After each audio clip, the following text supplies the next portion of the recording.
Welcome to my channel, The World of Science Fiction. Don't forget to like and subscribe to the channel. Jonas Rell didn't mean to stumble into royalty. In fact, he barely meant to stumble at all, though stumbling was something he'd developed a real knack for. His only objective that afternoon had been simple: find the restroom. But on the Virilan capital station, where corridors looped like Mobius strips and half the doors were disguised as decorative algae walls, simplicity was a dangerous illusion. With one wrong step and a polite nod to a jellyfish-shaped butler drone, Jonas passed through what he assumed was the corridor leading back to the docking lifts. Instead, he stepped through a transparent crystal arch and into a silence so deep it seemed to hum. At first, he didn't see her. What he saw were the guards, 8 of them, standing in a formation tighter than a miser's wallet, all pointing long, gleaming weapons in his direction. His Earth-issued jumpsuit, now stained with synth coffee from his earlier trip, probably didn't help his case. Jonas froze mid-step, his mind scrambling to calculate how many polite apologies it would take to survive the situation. He was aiming for something between, "Oops, terribly sorry," and "Please don't vaporize me." Then she spoke. "Let him speak." Her voice was cool and steady, with the strange lilt of someone who'd learned 20 languages just to make people feel inferior. The guards hesitated, a few of them tilting their heads like confused birds, but they obeyed. Jonas, blinking into the sudden space she had cleared for him, finally looked up to see her properly. Queen Saraveth of the Virilan Empire did not look like the holograms he'd glimpsed during briefing back on Earth. She was taller for one, not in a towering way, but with a natural grace that made gravity seem like a suggestion. Her skin shimmered faintly like moonstone, and her long ears, slender and elegant, swept back from her head like silver-tipped leaves. Her eyes, a deep gold with fractured starlight inside, studied him with a mixture of amusement and curiosity. She wore what looked like armor, though it pulsed softly at the joints as if breathing. Jonas had the vague feeling it might be alive. I think I took a wrong turn," Jonas said finally, voice high-pitched and embarrassingly honest. Silence. Then, to the visible horror of her advisors, Saraveth smiled. "Clearly," she said, gesturing toward the ornate walls around them, "this is my private sanctum. Few have entered uninvited. None have done it by accident." "I was looking for a restroom," Jonas said, possibly the worst possible time for that sentence to make sense. "But here we are." Her smile deepened, just slightly. She did not laugh, not yet, but the tension in the room shifted. Something eased, like a taut string allowed to slack. One of the guards lowered his weapon a few centimeters, though another glared at Jonas like he was a walking virus.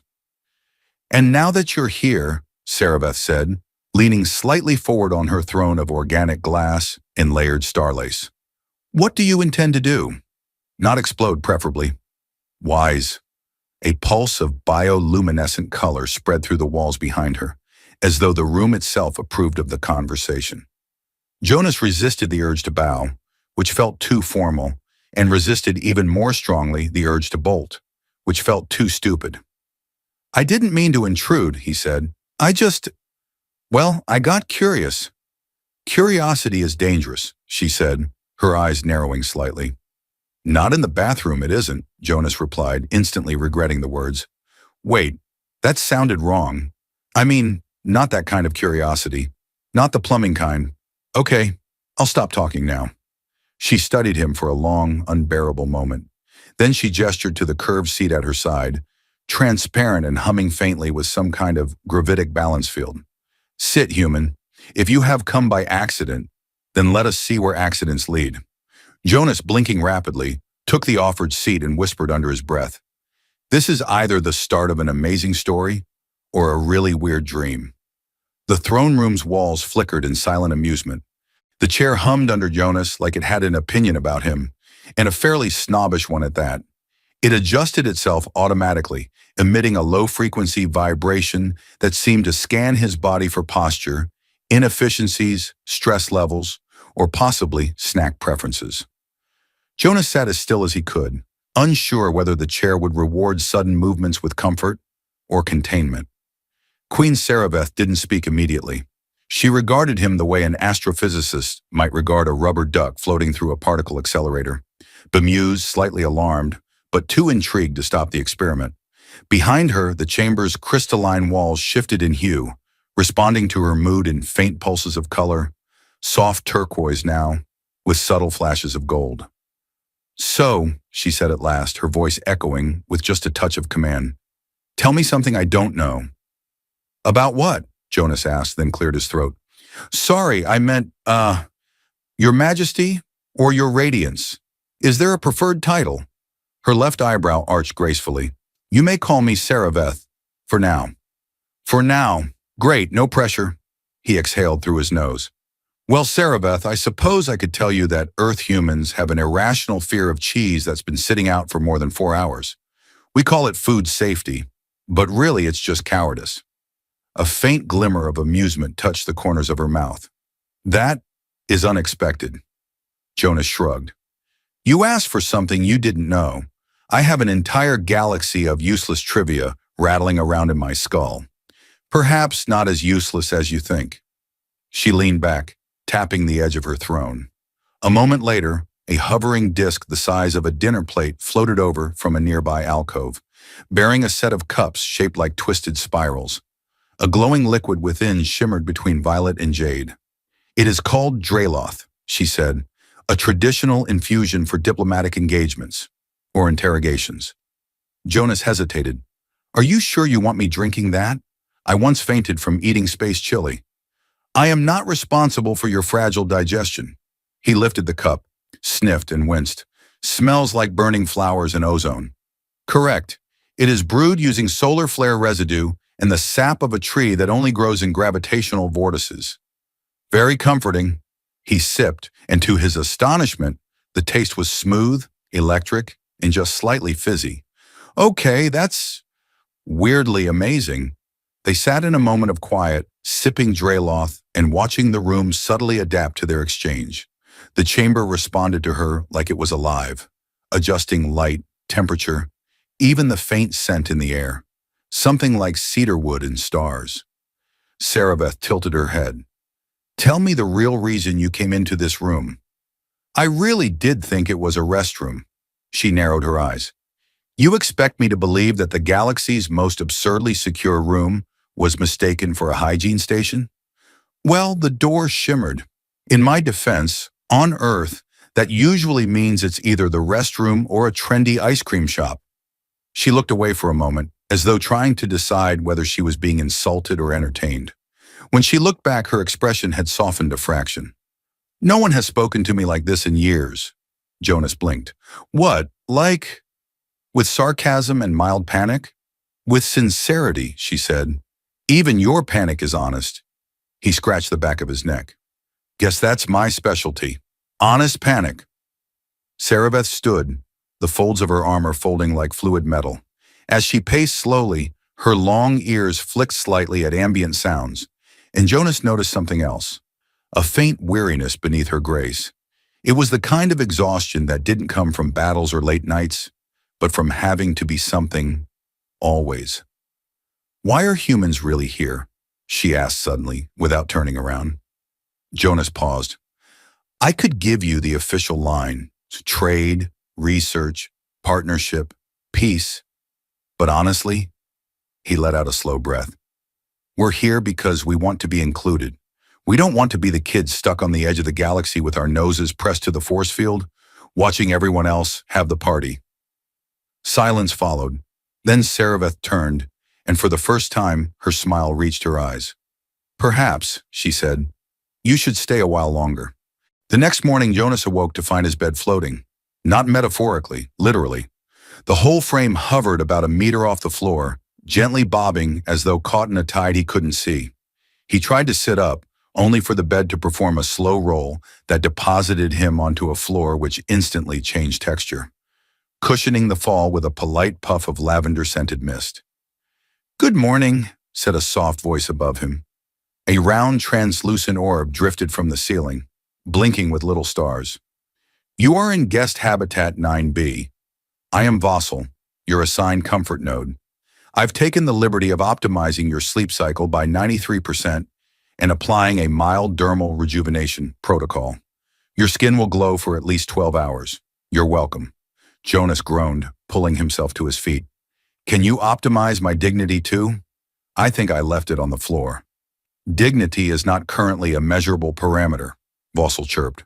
Would you like to install the upgrade? He waved it off and stumbled toward the gently curving wall, which opened at his approach with a sound like whispering wind chimes. A hallway stretched out before him, curving subtly like everything else in this place. No right angles, just smooth, unsettling elegance. He found himself escorted by two guards with helmets shaped like the heads of aquatic predators, beautiful if you ignored the faint threat of being devoured. They said nothing, just walked in perfect synchronization, leading him to the Queen's inner garden. It wasn't a garden in the Earth sense. No dirt, no bees, no wilting plants. Instead, it floated. Platforms of living crystal drifting through air so dense with perfume, it felt like walking through someone's memory.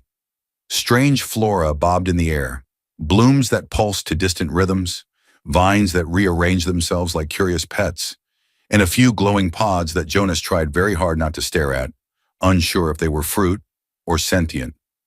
Sarabeth stood barefoot on a platform of spun glass, her arms behind her back, facing a horizon that didn't exist. The garden projected skies depending on her mood. Today it looked like a sunset over a nebulous sea. You survived the night, she said without turning. That's promising. Jonas approached, doing his best not to trip over the path of floating discs. Yeah, your hospitality node threatened to moisturize my bones, but aside from that, 5 stars, she smiled faintly. Did you sleep well? Like a floating baby in a silent disco. She turned to him then, her gaze a little sharper, a little more curious. You are very unguarded. That's mostly because I don't know the rules here. If I try to be clever, I'll probably cause a diplomatic crisis by accident. Most people who try to be clever here do exactly that. She gestured, and a low bench grew out of the platform beside her. Sit. He obeyed. The bench was warm, like sun-baked stone, and adjusted slightly under him to fit the shape of his spine. Jonas looked up at the Queen's profile, elegant, alien, but strikingly human in the way her jaw clenched, the way her eyes narrowed at thoughts she didn't say aloud. I want to understand Earth, she said quietly. Not the reports, not the ambassadors. The truth, he thought for a moment. Okay, truth. Half of Earth's population thinks pineapple belongs on pizza. The other half is ready to go to war over it. Her expression didn't change, but the tips of her long ears twitched. I'm unfamiliar with pizza. You lucky creature. She let out a soft breath that might have been a laugh. What about you, Jonas Rell? Why are you here? He opened his mouth to give the standard diplomatic line, but stopped. Something in her expression told him the usual script wouldn't work, so he shrugged. I applied for a job loading crates on a research vessel. I didn't expect to be here, in a floating garden, talking to the galaxy's most powerful monarch about fruit-based food crimes. And yet, she murmured, here you are. There was a silence between them, not tense, not awkward, just full. Jonas stared at the sky-shifting garden, then glanced at Sarabeth. Do you ever get tired of pretending everything makes sense? She looked at him, and her gaze softened. Constantly. For the first time since arriving, Jonas didn't feel out of place. He felt strangely necessary. By the 4th day, aboard the Virilan capital station, Jonas Rell had become a subject of imperial gossip, a minor diplomatic curiosity, and, to his immense discomfort, a recurring feature in the palace's daily briefing scrolls. The AI attendants whispered about him in binary hums, the guards started referring to him as the Queen's curiosity, and one ambitious palace botanist even asked for a skin sample to determine if his Earth-based microbiome could help their mood-sensitive orchids bloom more expressively. Jonas declined, politely, and then ran. That morning, as he followed yet another gravity-wobbling corridor toward the Queen's chambers, he was flanked not by guards this time, but by a cloud of floating crystal spheres. Diplomatic observers, each carrying a single eye on a retractable stalk and taking notes with unsettling enthusiasm. They drifted around him like orbiting moons, clicking occasionally, one of them offering a cinnamon stick unprompted. I didn't realize you guys took notes in snacks, Jonas muttered. It is a gesture of peace, the sphere responded in a flat tone. Also, we assumed your species uses sugar to mask discomfort. Accurate, Jonas replied, taking the cinnamon stick, and deeply appreciated. He entered the chamber through the now familiar archway and found Saraveth in a long, iridescent robe that shimmered like she had been sewn into the skin of a dying star. Her ears twitched once as he approached, acknowledging his presence without needing to speak. She stood before a floating display of planets, each one encased in a slow-turning energy field, their surfaces constantly shifting. Geography altered in real time by simulations, climate data, and historical projections. These are the worlds in our sphere, she said without turning. 52 colonies, each one spinning in my name. And yet I've never stepped foot on half of them. That's the same ratio as Earth politicians visiting their own districts, Jonas offered. You're not alone in that. She turned then, expression unreadable. Tell me, is that humor or critique? Yes, Jonas said. She studied him for a long beat, then walked toward the map. As she passed, the projection shifted, planets receding as one drew closer, a storm-swept world with pale seas and 3 moons chained in perfect orbit.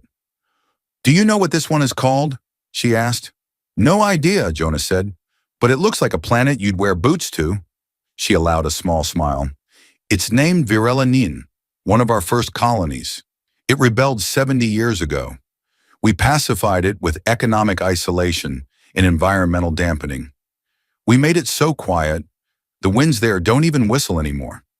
That's the most poetic way I've ever heard someone describe a planetary guilt trip.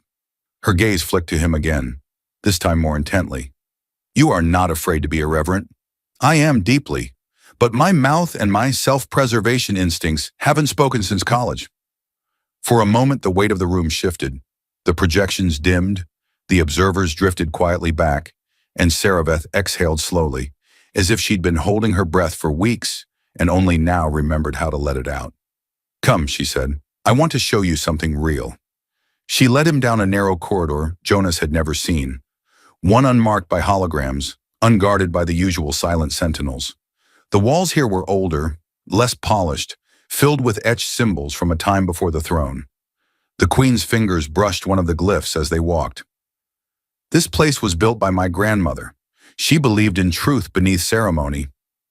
Jonas followed, careful not to touch anything, feeling more like an accidental archaeologist than a guest.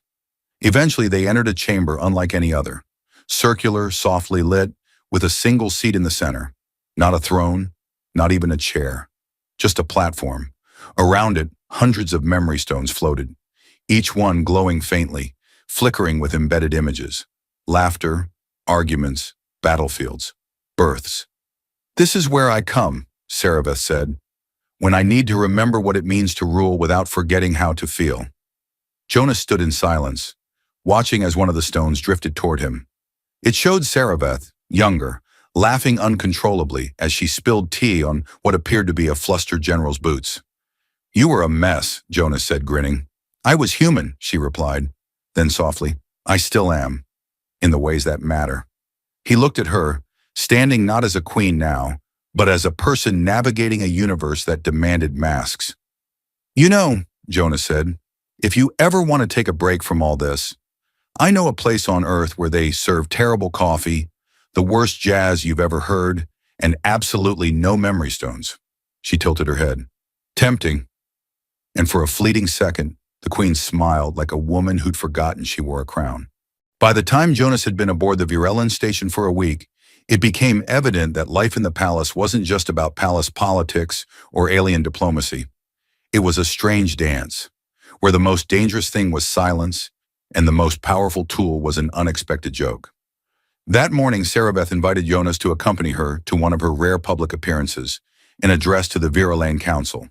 The event was held in a grand hall, so vast that the walls curved out of sight, with suspended platforms floating in the air, each hosting a representative from a different part of the empire. The floor was a mosaic of shifting metals and vibrant plasma, constantly rearranging itself based on the audience's attention. The whole place hummed like a living organism, pulsating with energy and information. Jonas stood next to Sarabeth on the elevated platform, trying his best not to look like a lost tourist. He had no clue what to expect, and he wasn't entirely sure how he got roped into being part of this monumental event. Was he some sort of secret weapon? A distraction? The Earthling ambassador to the weird and wonderful? The possibilities were endless, and none of them seemed reassuring. Sarabeth turned to him, her expression cool but not unfriendly. "You'll be fine. Just stand there and look impressive." "Impressive?" Jonas said, adjusting his jumpsuit. "I don't think impressive is something I can just pull off." "You'd be surprised," she said, her eyes flicking to the floating platforms that now began to descend with precision. "You stand out in a room full of military strategists and bureaucrats. That's an achievement in itself."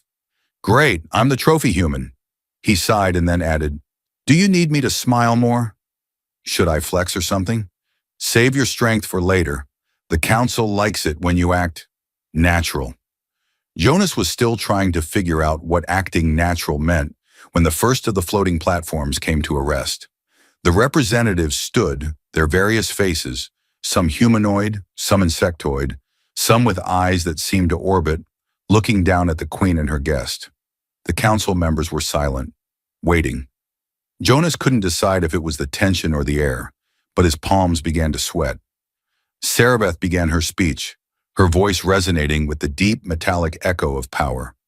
She spoke of peace, of growth, of alliances forged through fire and quiet diplomacy. The room responded to her words with soft murmurs, approvals from various sectors. And yet Jonas felt something in the air shift as she mentioned Earth. The Virilan representatives stiffened, their eyes narrowed. He could almost hear the internal gears of their political machines grinding. "And what of the human race?" One of the more garishly dressed council members, a heavily armored woman with a violet-tinted exoskeleton, leaned forward. Her voice was sharp and precise, like a blade cutting through air. "What can we truly expect from them? They've been inconsistent at best. Will they remain so easily misunderstood?"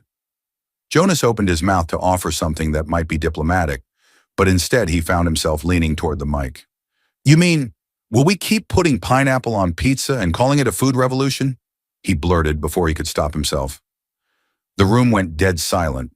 Sarabeth, who had been poised like a monolith of composure, blinked at Jonas. The armored council member tilted her head, as though trying to decode his words. Jonas gave an awkward shrug. "Sorry, I didn't mean to." But then something incredible happened. A ripple of laughter spread through the council.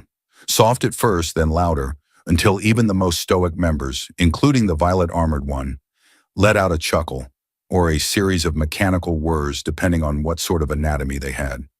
"You humans," Sarabeth said, holding back a smile herself. "You may not know it, but you are the most unpredictable creatures." Jonas grinned, guilty as charged.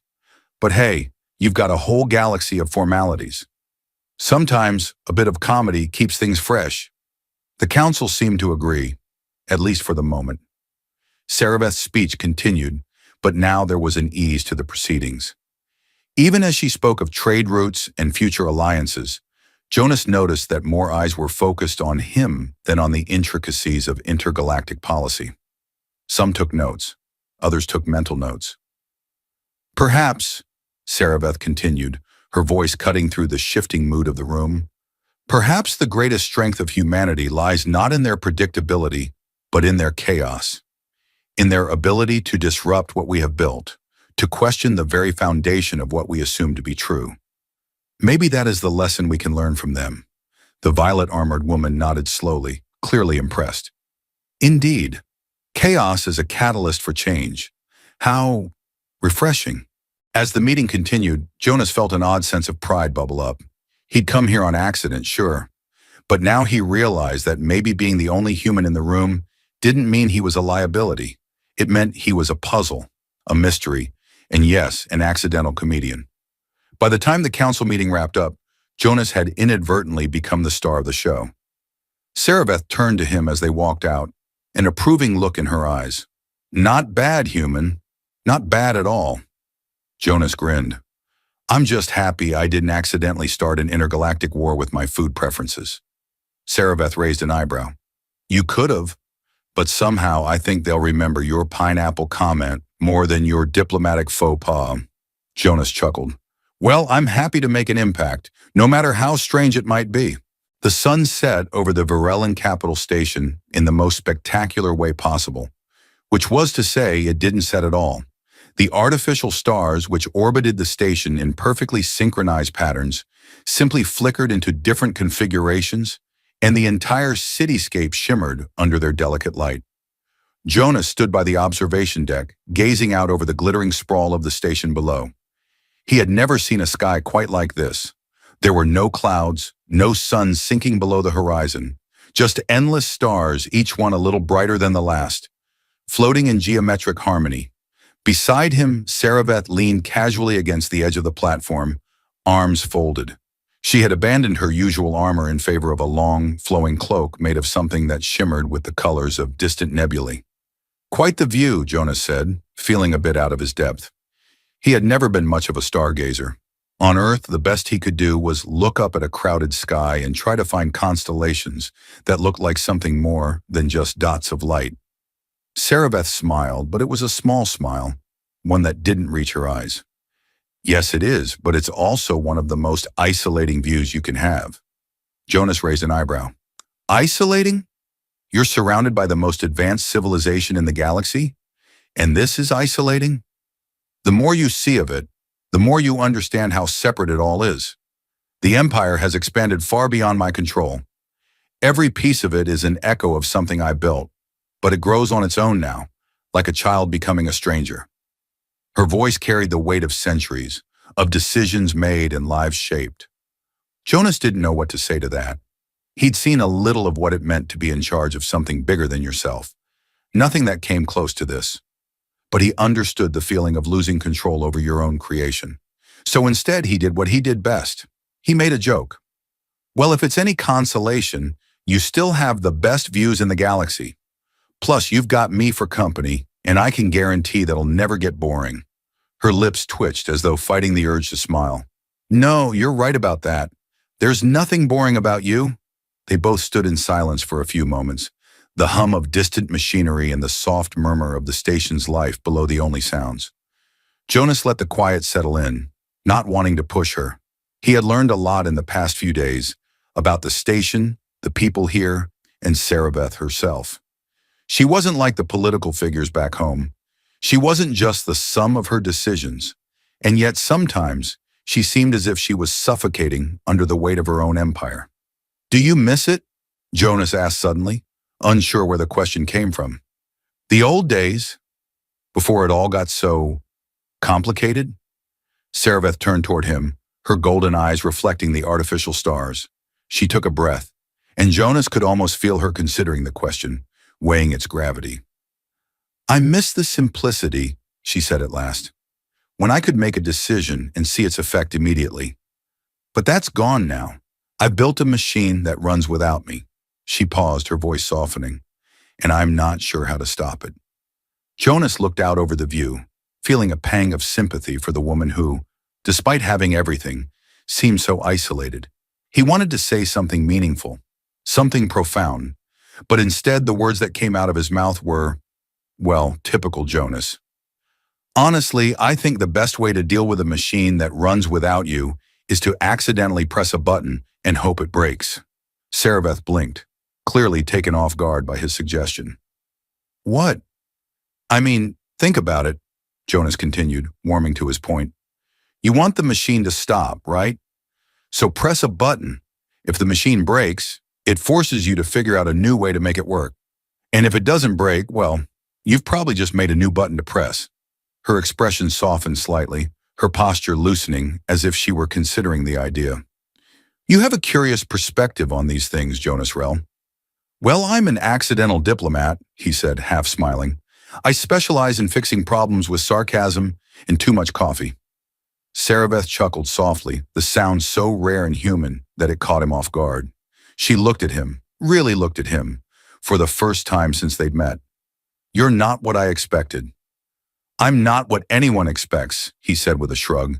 Mostly because I'm usually lost in trying to make sense of a situation that makes no sense at all. She laughed again, and this time, it wasn't a polite chuckle or a carefully controlled sound.